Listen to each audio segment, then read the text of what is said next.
me, Jess, the one, the all Paul fans, welcoming you to Start for the Universe on call. And tonight we have Doug. Say hi, Doug. Hi, Doug. How you doing? Yada yada. And we have um, Matt. Say hi, Matt. Hello. Excellent, excellent, excellent. That's one thing I did not check, and I forgive me if you see this. No, you don't. Okay, awesome. I wasn't sure if I was sharing my screen yet. I've not sharing my screen yet. The one thing I need to do because, boop, that's better. I use this product called Loopback, and the problem with it is it has a monitor, and I use that so I can actually not have to record and actually listen and talk to people. Um, and the problem is if I have it during the show, I have both my recording software, which also sends monitor into my ears, and now I'm sending monitor into my ears, so I get kind of an echo. Kind of weird, but it works. Okay, there. Whoops. Excuse me. Had to fix my iPad up. Anyone who knows, been here long enough knows that I usually leave an iPad to watch to see what I'm actually sending out to y'all folks. And of course, also I have to turn down the sound. But anyway, with that, Doug wanted to talk about gamers, or at least wanted to have a few thoughts about gamers. Yeah, Gamers and Wimmer is only 4 months away, and schedule would be nice. But I had a random thing on Facebook that I saw today where someone was talking about something they did as a group, and um, they asked a question about how do we make the game faster for Starfleet battles. And basically, the guy had said that he got a bunch of players back together, and it's been decades plus since they last played, and um, and like I said, sounded like it was a larger group of people, 4, 5, 6 people, something like that. I don't know an exact number there, but I posted a thought for him about trying to do more one-on-one type fights, Mm-hmm. maybe playing with frigates, and just doing things like that to just brush up on the rules again, since you're all starting over again, Right. and just also hey, just practice makes perfect, so just playing more often will make the game faster as you all get more used to the rules. Um, well, with that thought in mind, I just had a random thought of what about doing a captain's tournament slash um, survivor like um, thing where kind of like a tournament but not, where like how you have the captain's game and all that, Yeah. but instead use frigates for it, Mm-hmm. and basically last person standing or the person with the most points at the end of it, is best frigate captain, and make it like a 2-day event. Mm-hmm. Is this Starting Saturday similar? morning, round robiny, combination of duels and monster scenarios. Doesn't have to get too involved, but keeping it real simple so that the scenarios, each fight would be kind of sort of short, and you could cap it with like an hour or two limit so that you don't have these massively ballet style fights that might take forever, and just say, okay, if you're not done in 2 hours and you've done a ballet style thing, it's a draw. Right. You Right. know, Mm-hmm. it's something random, kind of it was just kind of a random thought, and that extra random thought about doing something at gamers just kind of popped into my head when we were initially talking right before Matt popped in. Mm-hmm. Uh, So is this related to like the patrol game that I've heard so much about done at Origins? Could be in a where similar format. The patrol game at Origins was a round robin thing where you played your little heart out, and then if you got enough net wins, you would go into a tree. The structure of it was like first day, second day, I think, play as many as you want, and then third day, I think, was a tree. So, but the thing is, it's round robin. It's not like, and the one thing I don't like about that one is that it was net, so your losses counted against you, Right. and you're Well, paying to play. y- So if you're paying to play in something like that, I think your losses should not count as a minus. They should just count as a zero. And people who get the wins, they get, they're plus ones until to get a score to say who's got the most wins. mhm. So somebody who you shouldn't have to work your way out of a hole. I mean, if you get a win or two, maybe you get a point or two. Mhm. And somebody who gets 3 or 4 wins is still going to be in a position where they're going to be in that tree later. So Mhm. it was kind of a random thought, but it was more thinking along the lines of taking a different spin on the captain's game, and not necessarily making it as involved as that with all those multiple different types of scenarios, some of which would you would probably want to have multiple players on at least one side, maybe both. And you could have different things in it. Like you could have like 3 o'clock in the afternoon. You know, noon to 3 is open play time of fight duels, and everybody gets to fight individual duels in a round robin thing.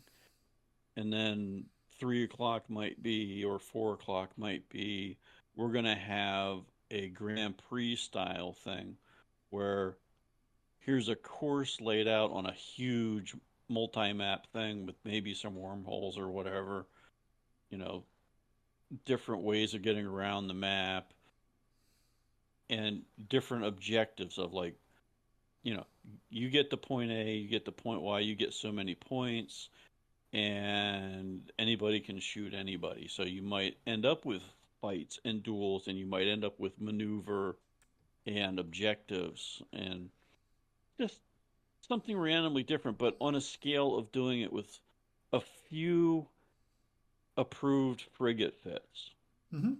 Right. so that it's not complicated. It's not, yeah, a lot. One of the things about Starfleet battles, it's an interesting thing that I find like so many things in life is that it can be contradictory. Like, bring out people who love really complicated stuff, Mhm. okay? And then make it even more complicated than it was when trying to keep it simple actually can make it more fun. And I think one of the issues that a lot of people have with the game is we want to do everything all at once because we're only getting to do this at this one point in time for this weekend. And it's kind of like looking at the 500 BPV tournament you're talking about, where the players all kind of voted to, the majority of them voted to have the ECM rules. And my personal opinion is, for a tournament of any kind, make it as simple as possible. And, taking the ECM stuff out of it is number one in that list of how to simplify the play to keep it within a certain time limit. Right. Now, that said, you've got a very slack time to get your 500 BPV online tournaments done. because of the nature of how that's done. But at a convention, at a face-to-face event, we've only got so many hours and so many days of being there to get the thing done. So, you know, Mhm. that was kind of my thought. It's just like, pick a handful of different frigates that across the board of the races so people have the variety that they can choose from and take it down to the basic tournament rules and then modify it slightly like you could have a floating map. And you could use a modified system of the actual um, victory points instead of like the I blow you up, I win rule. So like people would have a reason to engage, but they would also have a reason to like run away and disengage rather than explode.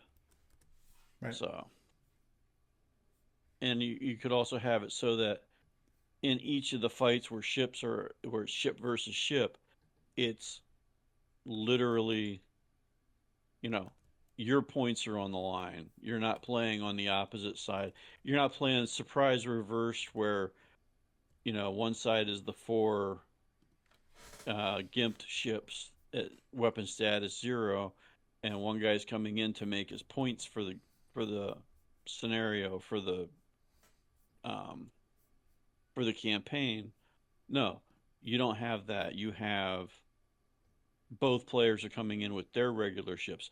If it's a surprised reverse scenario, maybe they're coming in as opposing factions against the third faction, and that faction player in the middle, you know, he plays as a robot player, and the other guys are going to try to get as much blown up out of that, as well as maybe fight each other. Something weird like that, something different, something that make it a worthwhile convention experience without mission creeping it into a. Did we lose somebody? Yeah. What happened? I don't know. I don't know. Did Matt DC Matt or Matt dropped. I'm not sure why he oh, dropped.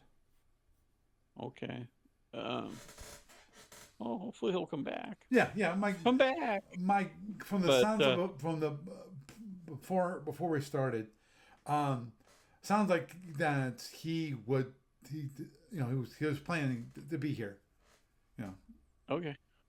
So, at any rate, well, I guess we can talk until he comes back because that's the whole purpose of having the podcast is to Yeah. talk. But no, that's kind of it. It's like making something that's memorable, that's not too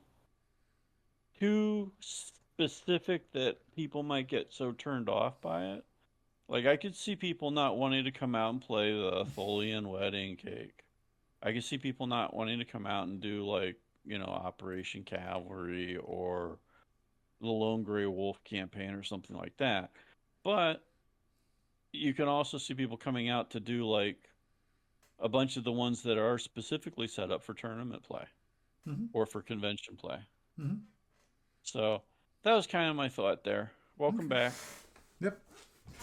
He's currently. That was the random thought that I had right before we started, and I just wanted to throw that out there. If you wanted to write something up like that, maybe Mm-hmm.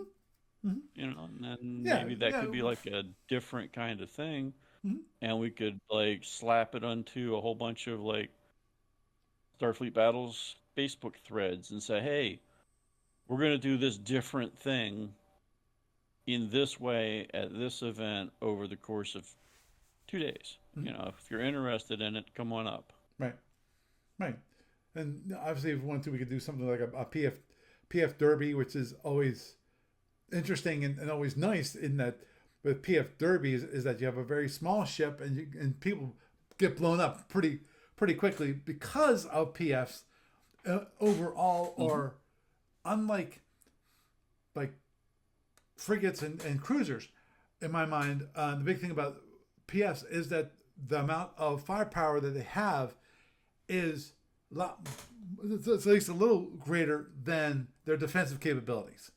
They're glass cannons Right. Exactly. when they're up against each other. Right. Yeah. Which makes things go a lot quicker. You know, which was the point, which was if you go from cruisers down to frigates, and if the idea of going from cruisers down to frigates is that you want the game to go faster, that might not be how it goes. This example of which is Federation Commander, the whole idea of squadron versus fleet size. And the fleet should be they should get done faster. No, you've decreased the amount of defense, decreased the amount of offense, and so you pretty much have the same length of game. Yeah. So Yeah. It's a difference in scale. right, But the flip side of it is this: if you do get some damage in, and you're doing it as the BPV, the original victory conditions, and not just a fight to the right, death, mm-hmm. then you have well, okay, I turn away and I disengage because I'm not going to give you the extra level of victory of blowing me up, Right, you know. mm-hmm. And um and again, you can also have the inherent rule of, hey, look, if you guys go X amount of time, we're going to take a look at the game and then we're going to call it. Yeah, I think that was what I think Ken Burnside's whole idea of the new Federation Commander format was supposed to be. The only problem was that he left the company before it actually got instituted. So we were trying. I still remember the first time we tried to use it, it would just seem unworkable, And so we fell back on the standard blow each other up, as the defined of when it comes to victory conditions. So Mhm. so Well, it's like this. There's the victory conditions in like the book for standard scenarios and standard, BPV fights. And then there's the tournament victory condition. One of you explodes. mm-hmm. And if neither of you have exploded, then we're going to figure out who would explode first. Right. Well, You know? Yeah. So, but in this thought that I had about doing it'd be kind of like a pseudo campaign because you're gonna have so many fights in it, and you're right. gonna have maybe some additional things like you might make, you know, hour X the monster hour. So you end up with some randomly generated monster scenarios. Everybody has to fight this monster. Everybody has to do that monster. And then an hour, then and 2 hours later might be something else. Now, granted, the concept is something that it would take a bit of a dedicated player base that wants to do that particular thing. But on the other hand, you could throw in enough variety to make it an interesting and conventionally unique kind of experience, especially if you can get a whole bunch of players involved so that you have like maybe a tree on Sunday afternoon that's derived from all those victory points. And then it becomes okay, you're going to have a combination of maybe some small group fights, and whoever survives the small group fights, depending on how many players you have, you could say, okay, we could have a bunch of small individual fights into a traditional tree, or you could say, okay, there's only so many of you, so instead of a traditional tree, we're gonna have like a group fight, and here's how you are advantaged or disadvantaged for the group fight based off your points. Like if you were severely ahead in the game, maybe you throw them like a few legendary officers and some extra hidden captains options for them to play. And if they were like severely short, you might say, okay, well, yeah, you're on the penal frigate, buddy, if they're that bad. Mm-hmm. You know, something like that. Something that makes it memorable and different. And it's like, if everybody sees, oh, that guy's got the legendary crew because he basically had all the points, they might gang up on him, and he's not going to be, Survivor Island in space. In because you might make that final fight, you might make it into a, say, a multi-map thing, but a closed multi-map thing where people can be hunted down, cornered.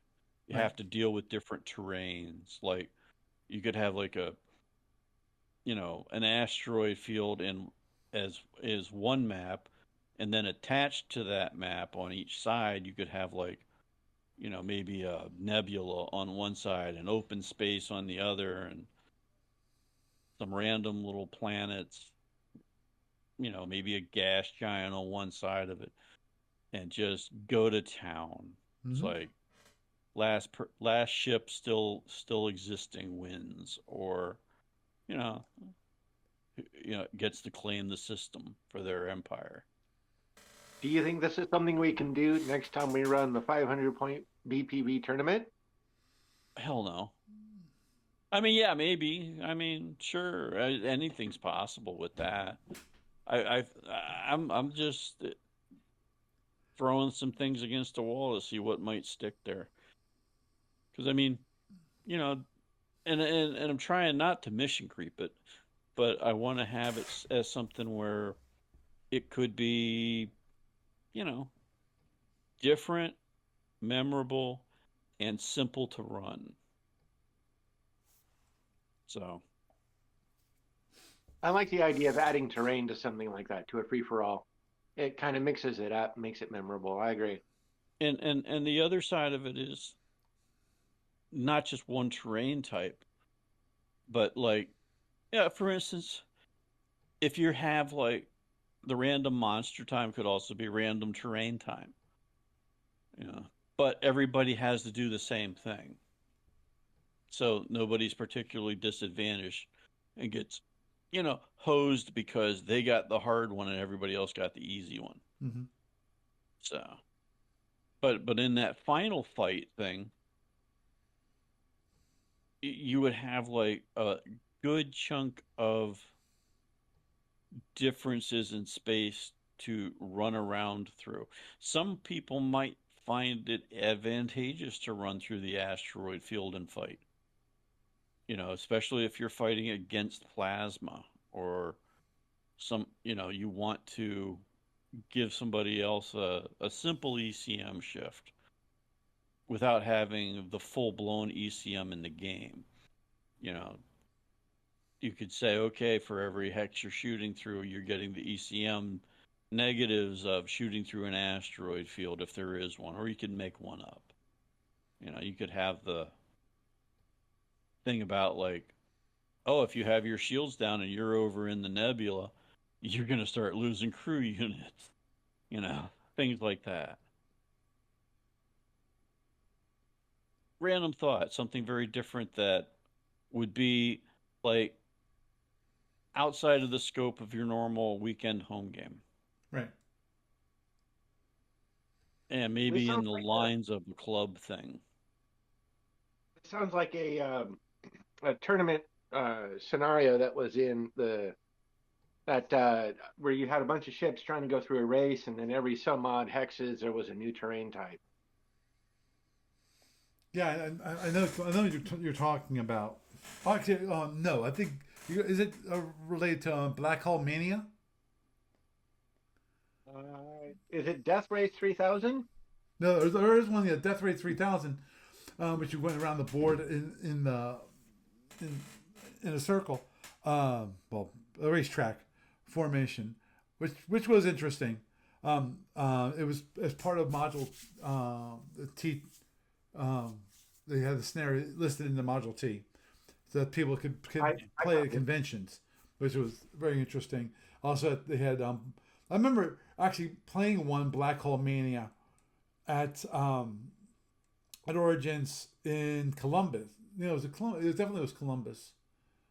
Forget which year it was, but Ken Burnside was there, and having the black holes show up, and it, and for us the thing is we didn't have what we did was we had 3 maps, and it was in the shape of a T, and you had to stay on the maps, the tournament barriers and all that kind of thing. But so we had 2 maps this way, side by side, and then you had the one straight up, and we were playing Black Hole Mania with that, which made things a little bit interesting, just because of the map configuration itself, So We should see about doing that kind of map situation in Starfleet Online. not sure you can do something. Do some scenarios around. That would be, in theory. Okay, in theory you could do that, with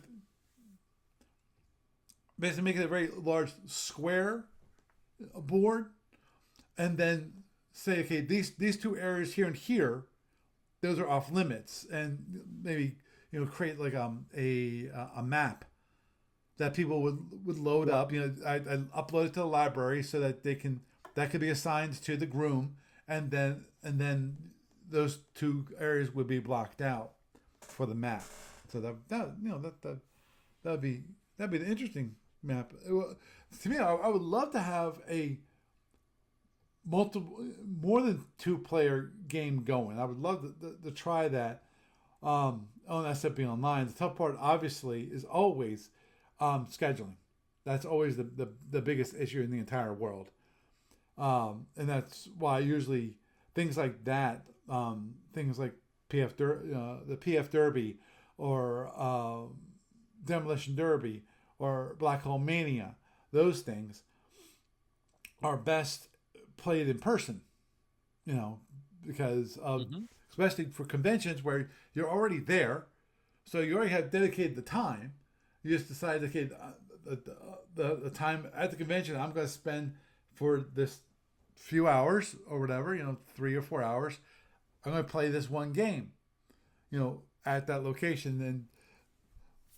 And someone says, well, no one wants to play one game for 3 or 4 hours. Like, that's baloney.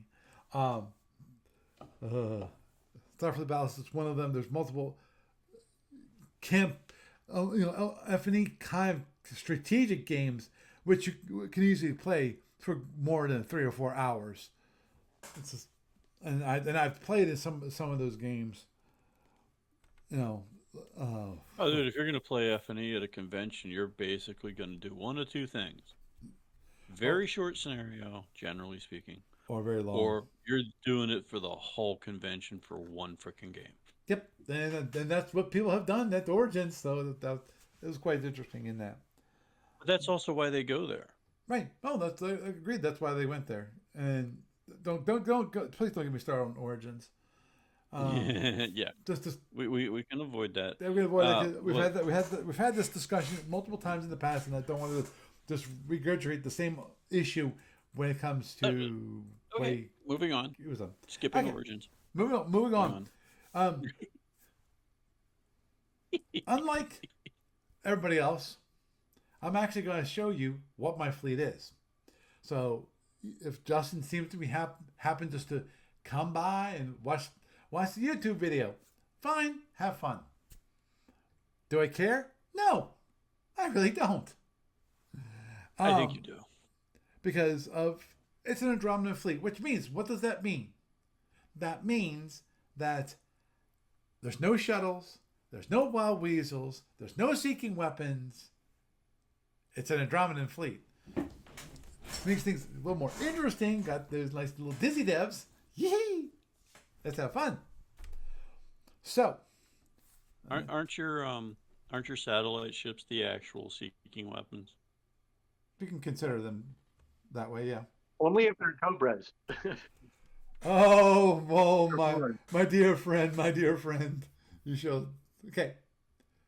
Number 1, the big dog in my fleet is an Andromedan Imposer. For those of you who don't know what an Imposer is basically it's a mothership which can carry one satellite ship, so that's one. But in replace of those wonderful hangars, what it did is it added more TR beams. So instead of having 3 TR beams, it has 5 TR beams, and these are TR heavies. So they will do a nice job on you if they get a little bit close. You got 32 and so 44 total power, and it's got of course the 8 batteries, and it needs every single point of battery that it can have. 1 repair and 1 hangar. Big surprise. And as I mentioned, only one satellite ship. Next one. Now, yes. With your PA panels and your TRs and your disk devs and everything, you got a cruising speed of about 15 in that thing, don't you? Nah, okay, it can go pretty. It can go pretty swiftly. I'd have to double. Okay, PA cost is 6 and 10, so it can fly around with PA panels at 6, and of course it's 4. Sorry, not 4. It's 2. Yeah, 2. So you got life support and fire control, and 10 and 6 points for 8. So a total of 8 for just keeping things up and running. Out of 40, disk devs are 1 apiece. So that's 2 points of power there. 3 points of power for each of the TRs. That's going to be 15. So we got 15 plus 8 is 23. So 24. So yeah, it's around 16. If I don't burn any batteries. Okay. So that's the bad part. So you're going to be going slow. Right. So you're going to be slower than the other fleet. Correct. Obviously, depends on how much do I use of the battery. I can actually increase my speed and just run from battery. The question is, how much will I use? Right. Now, big surprise, when all said and done, I chose an eel. Okay, just to make sure I get my where's it? Okay, there's right. Eel is my scout, which has 4 special sensors, and it's got 24 power. I got that right? And 1, 2, 3, 4, Like 9, 18. It's actually 20 power. 20? Yeah. Yeah, 20 power with 20 batteries. So overall, so it's got a good amount of power to run around. The ultimate question, obviously, is so it should be able to run around and actually use at least two of the special sensors without issue, and actually use 2 other special sensors for other things, like using them specifically for like breaking drone lock on.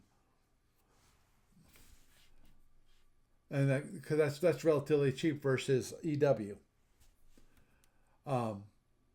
Obviously, one thing I can do, and I as I mentioned before, which is in theory, I could actually drag this using the imposer. I think that'd be kind of crazy because that's 1.5. It would be better to do it if I was using the courier, because that's only 1/3, so a lot easier. But so this one should be able to fly around at a decent speed because it's only 50%. 1/2 power. Sorry, million cost of 1/2. Forgive me. PA count cost is 4. So that'd be a total of 6 for standards. It doesn't have any TR beams, so it doesn't have to worry about firing them. So it can put the rest of if it's just doing housekeeping, the PAs, and just keeping all 4 sensors hot, but not really putting any other power into them, got a cruising speed of about 26. Yep. which is what I want. I want something that can move at least like 15 and keep its distance. Basically, is the whole idea. Don't want to get too close because obviously, even with 40 panels, it 4 in the front, 3 in the back, it could easily be thwapped. But of course, it's an Andromedan, so it can drain things out of it, do some toggling and so forth, And fortunately, with special sensors, it doesn't have to be facing the opponent, so that's good. The next ship is the Cobra. Big surprise, standard Cobra with 2 TRLs, and of course, again, same amount of power, which is a total of 20, and the battery's also a total of 20. So it's going to not go nearly. It's not going to go nearly as fast when it comes to just holding costs. So the standard running cost, which is going to be 6 plus 4, so it's 10. So it can move at like a speed 20 throughout, because it's 50%. It's a one half movement cost. So it can move around speed 20, which is not bad. Obviously, it can go faster if it needs to because we do have batteries. We have plenty of batteries. But obviously, the whole issue with Andromedans and batteries is that if you keep on using those beautiful batteries, use up all that energy in those beautiful batteries, sooner or later, you start going slower and slower and slower, and it gets bad. Because I've actually had it so I ran out of energy in my batteries, and to say the very least, You just cut out. I cut out. You cut out. I was able to hear you the whole time. Okay, so cool, great. That means it's just Doug. So yeah, I see with the Imposer going 15 without batteries, the Cobra going 20 without batteries, and your Eel going 26 without batteries. The way I would expect you to fly around, your Imposer being so slow, I would expect your opponent to dip into range 8, maybe, if they were feeling lucky, but otherwise keeping you at distance and just pecking away at you. Probably at the Cobra first. Right. Actually, And then, I'd be surprised it wouldn't go after the Scout first. But... well, the Scout, I would expect you to hang way, way back, and it's got the Right. speed that it can do that. Right, which is So probably your Cobra would die fairly easily and fairly quickly. And unless you used batteries for a very quick and very concerted speed burst, I would expect that you would not land very many hits on someone who wanted to, say, keep an average speed of 21. Yep. And obviously, the biggest issue is going to be drones. Especially because my first opponent is a Fed, which means it's going to have drones. And I have to double check last game whether a lot of those drones were speed 20 or yeah. No, actually, I think they were all like speed 32, which was. You can assume that all of the drones will be speed 32. Yeah, which always sucks when it comes to the Andromedans. So the Andromedans generally spend lots of time putting out T-bombs, and you might want to empty your Cobra first. But your Disdev, I would expect you to use offensively. Since you find it hard to get close to the other guy, you might want to use a Disdev to bring one of them close to you. And then you just, pile drive him with your TRHs, and hopefully just kind of whittle him down faster than he's whittling you down. Yep.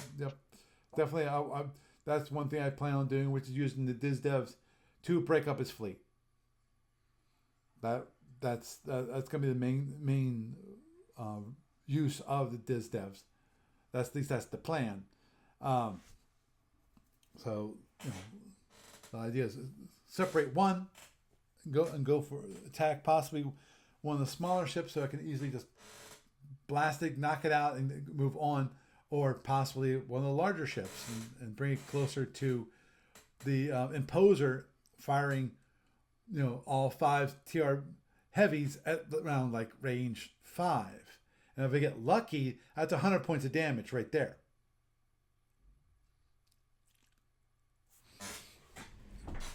Because 4 to 5 is when you actually get, for the roll of 1, you get hits for 20 points of damage. Yes. So Yes, at range 1.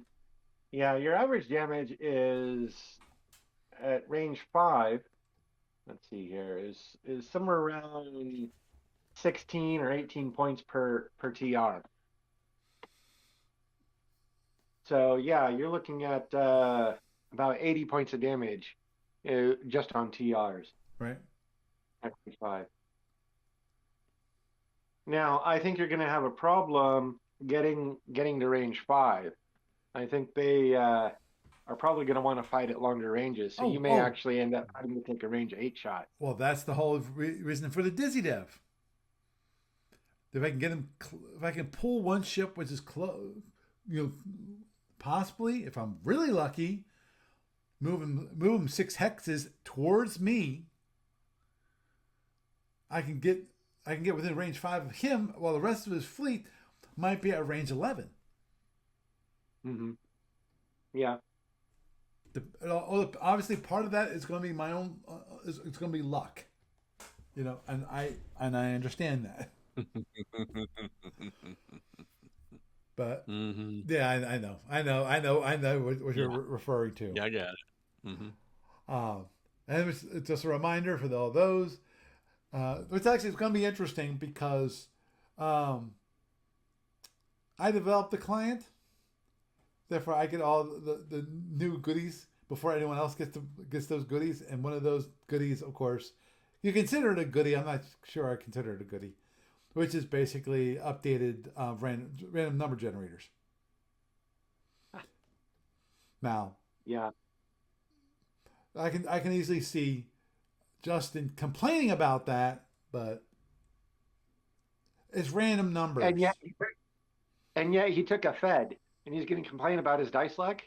Yeah, I know. Let's not. Yeah. Let's not go there. Okay. Yeah. So to divert you away from this thing about the random numbers, can the Andromedan take small support units like a pseudo satellite ship or the decoy SSU or even a displacement beacon? Is that part of the force BPV, or can you take that as commander's options? No, that'd be part of the force. Which reminds me of the last ship, the Andromedan Mobile Recovery Platform. Now, this one I've got to read up a little bit because this one has shock. As defined by rule number D23. Is it a mauler? No. It has 2 TRLs, and that's it. It has 2 TRLs, 2 PA panels, and it's just a gun platform. It's basically a gun platform. It's meant as recovery, as use it as a tractor beam to grab other MWPs and bring them back to the base. And I picked it up, and I went, I'm going to play this one. Movement cost. It's like their version of a PF. Mm-hmm. Exactly. Yes. It substituted them. You should just make a fleet of those with one mothership and a scout. It was last week or the week before. I suggested a fleet of like 12 of those with the mobile operations sled. Yeah, that would be awesome. Yes. I agree. It would be awesome. However, they got a top speed of like 15, so the other guy is going to be able to pick you apart.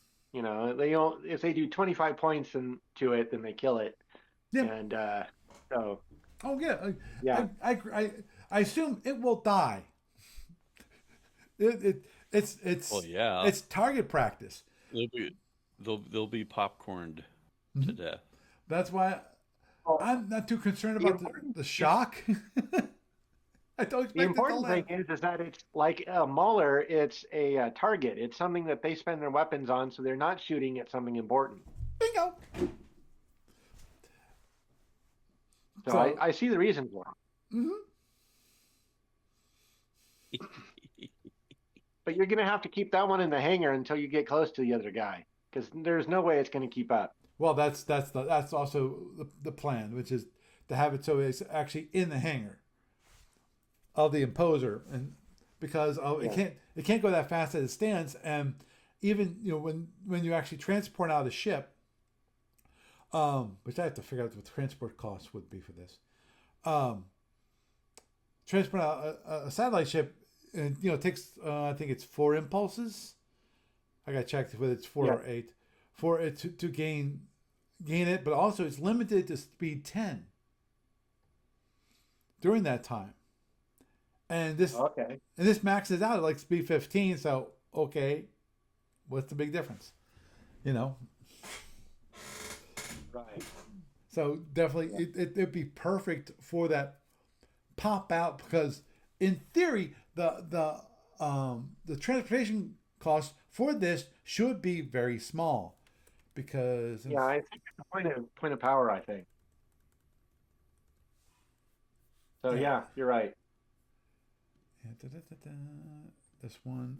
I think that it's a very neat idea, very clever, but I think you might be better off getting like a decoy SSU, or perhaps even a displacement beacon. Both of them would be used defensively in case something goes sideways.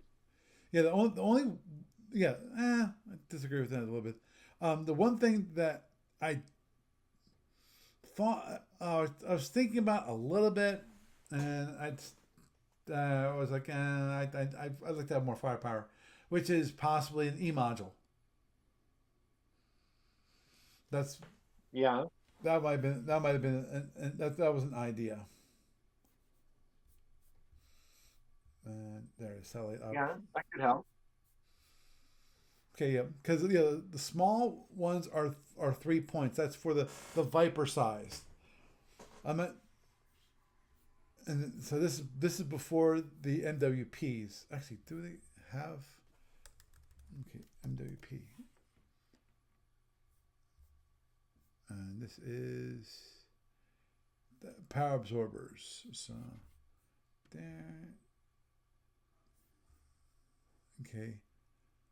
I just want to see if it's deployed by transporters, or it can be displaced. Right. But it doesn't say.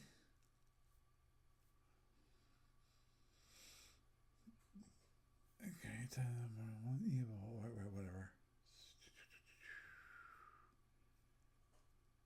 Now I might have to email someone about this. You want G35.21. Transporting an SSU launcher recovery costs 1 point of energy, and MWPs are considered an SSU. Oh, there it is. Okay, yeah, it costs 1 point. Okay, thank you. You're welcome. So yeah, would you like to talk about what your general tactics with this fleet would be? Yes. Or do you think that's secret information? No, I don't think that secret information overall, because of obviously. So how would this fleet fly by the book? By the book? By the book against random opponent. Random component. The key thing here is because of I chose to grab the imposer. That means by the book. If you buy the Starfleet Battles Tactics Manual, there are 2 ways of flying the Andromedans. Number 1 is what's called the pop-up or pop-out maneuver, which is you have all your satellite ships within your mothership, and then the mothership then goes pop, and you put them all in front of your mothership. You transport them all out, and then they get ready get their active fire control all going, and then they attack the fleet in front of them. That's one way of doing it. The other is called the fast fleet maneuver, or flying the fast fleet, which is having all the ships already on the board and have them fly around at a high rate of speed, and which obviously, given plasma torpedoes and Speed 32 drones, that's kind of a requirement here because of if you hadn't if anyone's watching had not noticed, I'm just going to bring up the Cobra right here. Cobra has all of 4 phaser 2s, not phaser 1s, phaser 2s. The issue with the phaser 2s is that there are no automatic kills. Unlike phaser 1s, which at least range 1, I think it's range 1. I'm not sure, it might be out to range 2. I don't have the chart memorized. You can actually knock out drones quite easily with phaser 1s. If they're type 1. Type basic. Phaser 2s can operate like phaser 3s, but with +2 range. You think of the chart like that. So where at a phaser 3 at range 1 on a 5 or a 6 will not kill a drone. A phaser 2 at range 3 on a 4, 5, or 6 will not kill a drone. At range 2, a 5 and a 6 won't kill a drone. So you have the same problem with no automatic kills, but you can add +2 to the range. And so that lets you shoot them up before they get to you, so you can maneuver appropriately. Right. Right. That is good. Where is it? I don't. It should be here. I don't see it. Okay. But so was obviously so. Phasers are limited, i.e., that means they're only. You need to keep your speed up to keep them at a relatively safe distance, and obviously it's going to be like anything else. Like anytime anyone uses T-bombs for protecting itself against drones, is that you want to gather them up into a nice clump if possible, and that's standard practice. Obviously, the one benefit of being an Andromedan is that overall that T-bombs can be used without actually dropping the PA panels, unlike galactic ships, which have to drop their shields to transport out mines. Obviously, if they want to, they can drop the mines, but that also requires them running away. And then hopefully you can guide the drones so they actually will run over the T-bombs versus the transporter, which you actually are able to lay them and have the greater possibility of placing it so that the drones will die. The important thing, obviously, is practice on where to lay those, because some people aren't that good at laying down T-bombs. Let's put it that way. So overall, that's the overall general tactics when it comes to Andromedans, which is keep the speed up, use T-bombs for drones, and keep up the speed. So as we already noted, the Imposer has a fairly low cruising speed. Would you plan on using batteries to keep that up when you're near the enemy? Yes.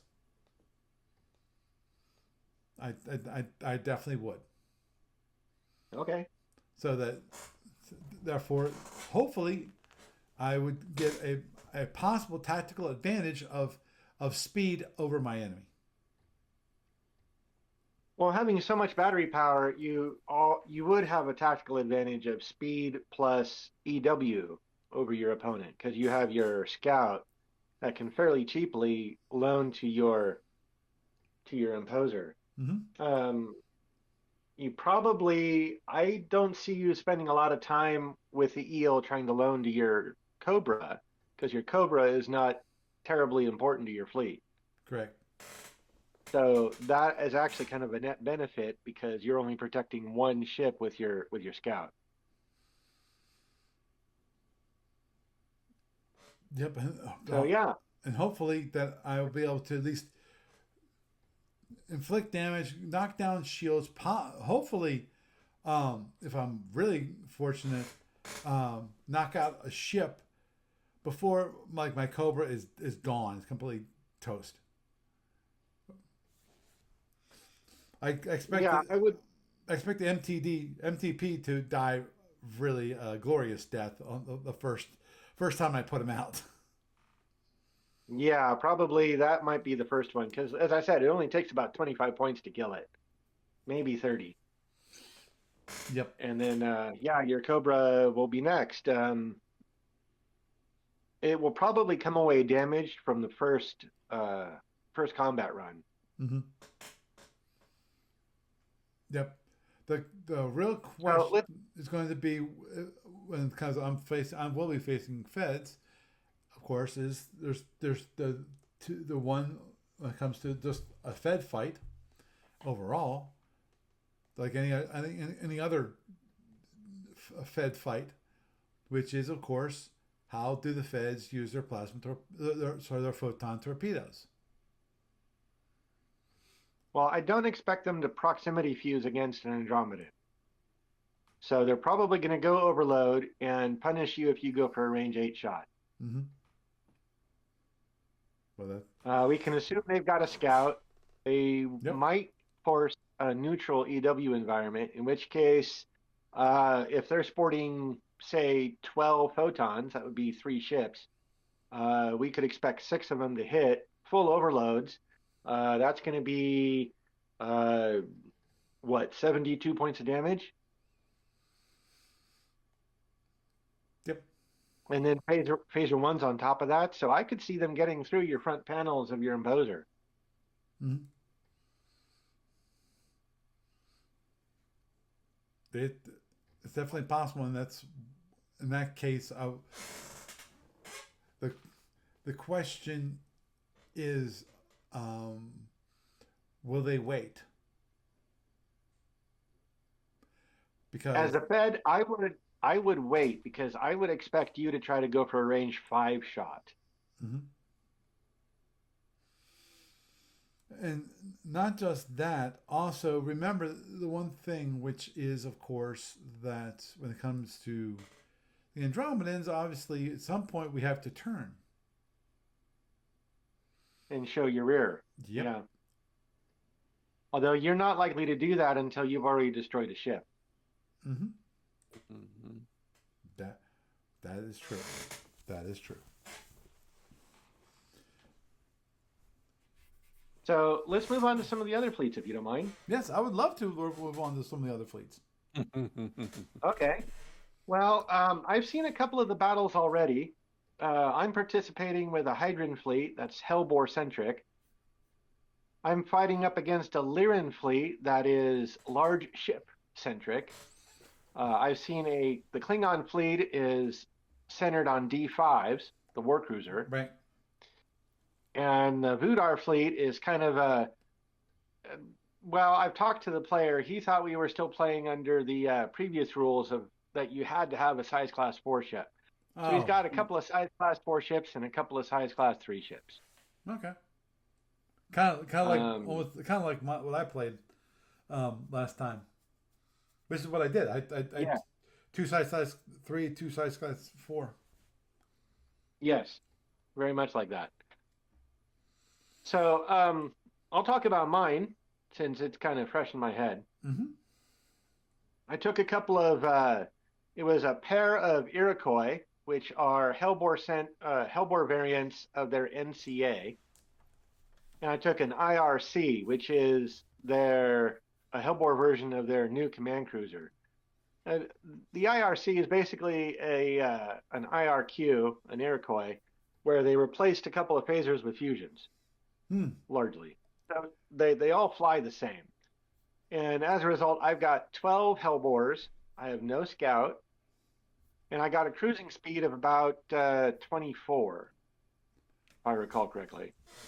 Might be 21. No, it's 21. I'm sorry. Did you take any fighters? So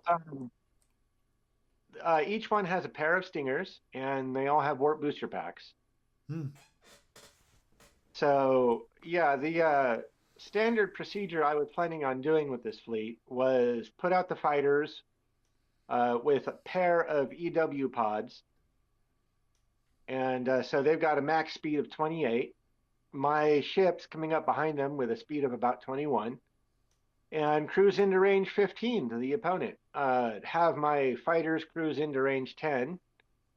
Have the fighters do a range 10 alpha strike, which with the EW pods, I can pick a target, preferably one with a neutral EW shift, and blast away. I'll do an average of 28 points of damage with those 6 fighters. And then same impulse, or shortly thereafter, 12 Hellbores at range 15. I'll do an average of 7 of them will hit in a neutral EW environment. So that'll be another 35 points of damage on whatever shield those fighters hit. And then everything turns around and runs away and reloads. So I expect that the opposing fleet will probably bear in and try to pin me up against the wall. And about the time that happens, I've got my Hellbores back. So he's probably going to lose a ship. I might lose a ship, and he'll have another cripple probably out of that. And then we just rinse and repeat. I was planning on basically doing a saber dance. Just play it like like the Klingons would. Do a range 15 shot, turn away, range 15 shot, turn away. Mm-hmm. Question. And then of course, because they're hydrants, everyone's afraid of getting close, which is reasonable because I sport a couple of Gatlings on each of those. If he does get close, then he's taking a lot more damage from the Hellbores, and then there's the Gatlings that'll help. Right. So yes, question. And then, of course, the fighters, if they get close, they have their fusions, and those attacks can produce quite a bit of damage. Like one question Yes. is: Has he used his ESGs yet? The Lyran, yes, he's been using ESGs. In our fight, I've been fighting the Lyran. I was able to get a range 15 shot, and then we kind of mixed it up a little bit. He's done a lot of shield damage and a few internals on one of my Iroquois. It's nearly crippled. He's been trying to use ESGs defensively, and the one time that it mattered, I ended up crashing those with all of my admin shuttles, all of my fighters, and all of my ships at the same time. Oh, geez. So I was able to spread it out quite a bit. Right. And then took a shot, and he's got a dead cruiser at the moment, and I've got a nearly crippled NCA. Wow. Presently, where we are when we stopped, we're about turn 3. I think we're coming into turn 4. I'm 5 hexes off his rear end. He's running away. He's got a couple of ESGs up defensively because my Hellbores come back online. I have no more fighters. And yeah, we're at the point now to where either he's going to start castle and try to send some more overloads and kill a ship. But if he does that, he's going to be he may end up taking some Hellbores, or he keeps flying away and goes for speed, and then I try to chase him. I expect him to run away with ESGs up, trying to soak up my Hellbores, and so I plan on just following him until I can get a good shot. Mm-hmm. So did either of you have any scouts? No, I took no scout. And Lyran? The Lyran did not take a scout. The Lyran has a battle tug, a BC, and a cruiser. Wow. So he's got a total of 16 disruptors, but because 8 of them are on the battle tug. But if the battle tug tries to do overloads with those, he's not moving hardly at all. So he gives up the initiative by doing that. Right. So what he's been doing is a lot of standards. And I think he was actually planning on doing something like a saber dance. But maybe not actually. He actually tried to do some overloads too. He was trying to chase me around. He didn't expect me to take a range 15 shot and run. Mm-hmm.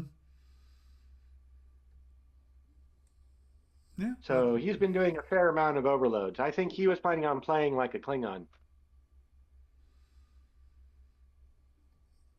Understood. Yeah, because definitely interesting. Interesting. Yeah, because I would have, especially after the first time you fired at range 15. Well, what I would do as a Lyran is I at the very least try this maneuver, which is um, using ESG as basically high Hellbore shields.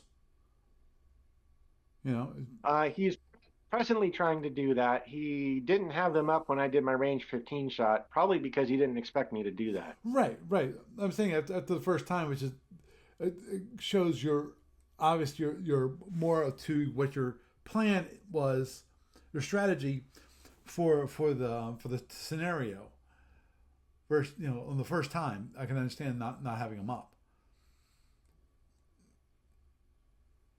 Because Yeah, I'm not especially really sure given, what he's especially when you planning on have, doing with them. especially when you have all those fighters. I know there are not a lot of fighters, but there's some where you want the fighters and to get close in. You know, Yeah, I expect him to continue to use the ESGs defensively against the Hydrons. He'll probably do the same against Klingons, but against anyone else, he'd probably use them offensively and go for the ram. right, right. So, geez, Yeah, the way his fleet is set up, he's with the battle tug. He's got a lot of firepower, but he doesn't have a lot of actual power to run it. The BC, however, flips that. He doesn't have much firepower, but he's got tons and tons of power. So he's got an interesting mix of something that can't move but shoot a lot, and something that can shoot okay but can't but moves like a bat. So I'm not really sure what dynamic he was planning on going with that. understood, understood. But my guess is that he saw all the wonderful disruptors and like, oh, I'm gonna kill him, I'm gonna destroy him, and then think about, can I fire all these? Yeah, this is the first battle, so I can't say what his general tactic would have been, but I think he was planning on me getting close, so he was planning on doing lots of overloads, Right, which means basically sitting around slowly and letting me come to him, right, which is reasonable. On the face of it, that's what you have to do against the Hydran, and the Hydran has to do it against you, is to run up to you. And unfortunately, with the fusion fleets, that's more appropriate. But with the Hellbore fleets, you have a lot more options. right. Agreed, agreed. So he's getting practice about how he would fly against Federation. Because I kind of consider a Hellbore kind of like a photon Mm-hmm. with some minor differences. Agreed, agreed. We got.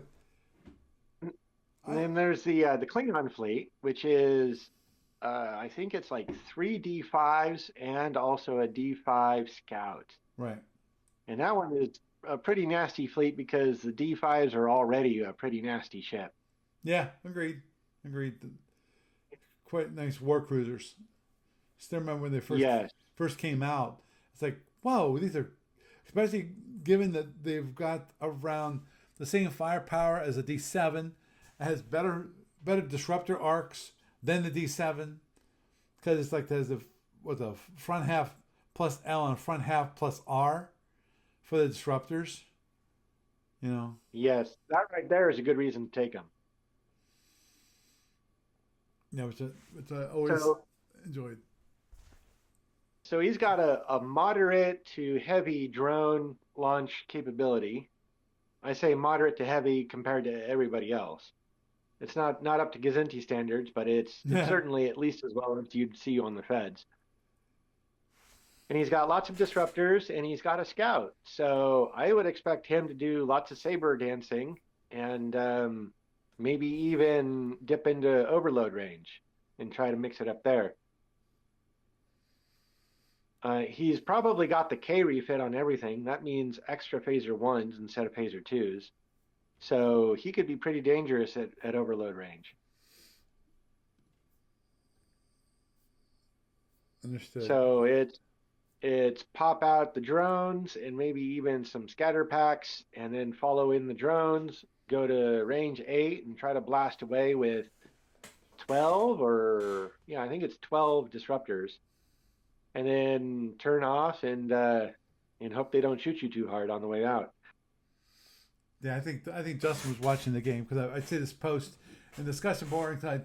How can anyone explain how the force of D5C more crazily at D5L plus two D5Ks and a D5S with speed 32 drones which is 500 BPV. And then basically they found out that the refits are being paid with the commander's options. Yes, I actually found that out when we were setting up with the Lyrans, because the Lyran player had done the same thing. If you recall, Lyrans traditionally get lots of refits. There's the UIM refit, there's the phaser refit, there's the power pack refit, and he took 3 fairly beefy large ships. And the only reason he was able to do that was he put the refits in his commander's options.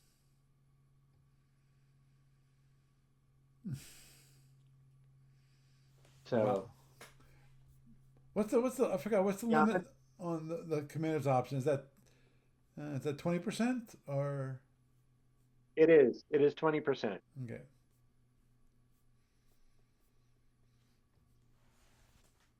Wow. That's So yeah, people may complain about that. I can cite a rule where I believe those refits are actually supposed to be part of the force yeah BPV, yeah I saw that. because if you take a look at the commander's option annexes, which is annex number 6, you've got 6A and 6B. Let's see, I'm looking it up just to make sure. Oh no, you got annex number 6, which is commander's options, and then a note on annex 6A, which is other optional items available. And that's where you find refits. And at the header for that, it says the costs in this section don't increase BPV of the ship unit, but do count within the overall force total. These items are not commander's options, but units that can be purchased in patrol scenario formats. So based on that, and that's really the only rule on it, I think, I don't think those should be part of the 20%. I think those should be part of the 500. But it does say that it's not part of the BPV of the ship or unit, so people can argue the other direction. Understood. Yeah, Frank was mentioning when it comes to drone speed costs, it's like S3.2211 does not allow to pay for drone speed upgrades using COs, as I understand, at least that's what Frank says. But S3.2221 says drone speed upgrades are paid for separately. I was like, okay. Right. Yes, drone speed upgrades are not part of COs. They're actually part of the force total. Right. But if you're buying extra drones that happen to have a speed upgrade on them, then all of that comes out of your CO count.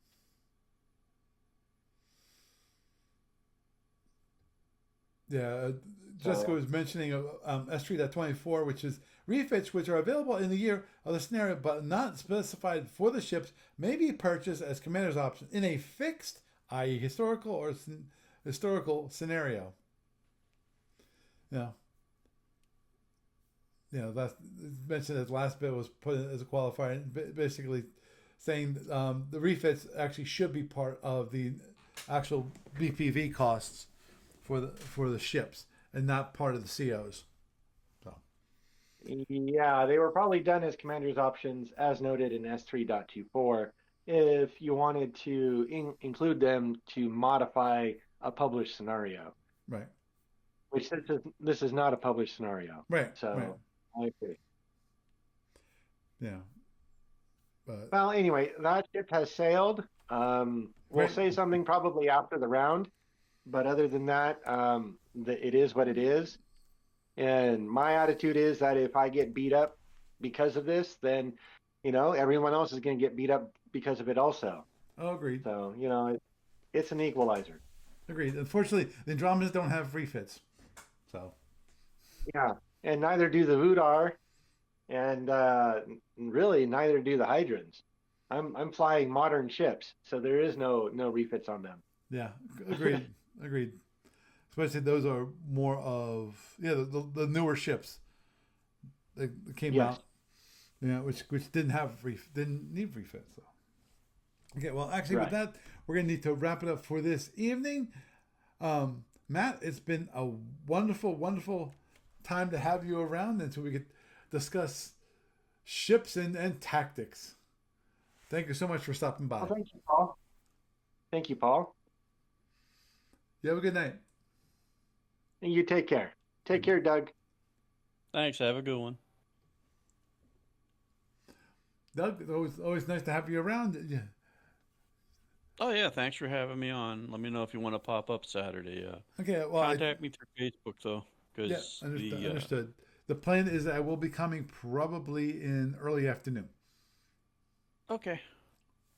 because Alrighty. I still have to do the running around town of do some grocery shopping here and there and so forth, and other things I need to get done during Saturday morning. Oh, totally got it. Okay. So, So well, yeah, you have a but good just night. call me on the phone when you're on your way, and if that changes at all, just let me know through Facebook. We'll do. We'll do. Thanks. Have a good night, Paul. Okay. You too. Okay. Bye. So had a nice discussion there. Some ideas for gamers of winter, and of course my wonderful fleet, which will probably get. It's going to be interesting to see how it goes because, as I said in previous episodes, it's been a while since I've actually flown an Andromedan fleet.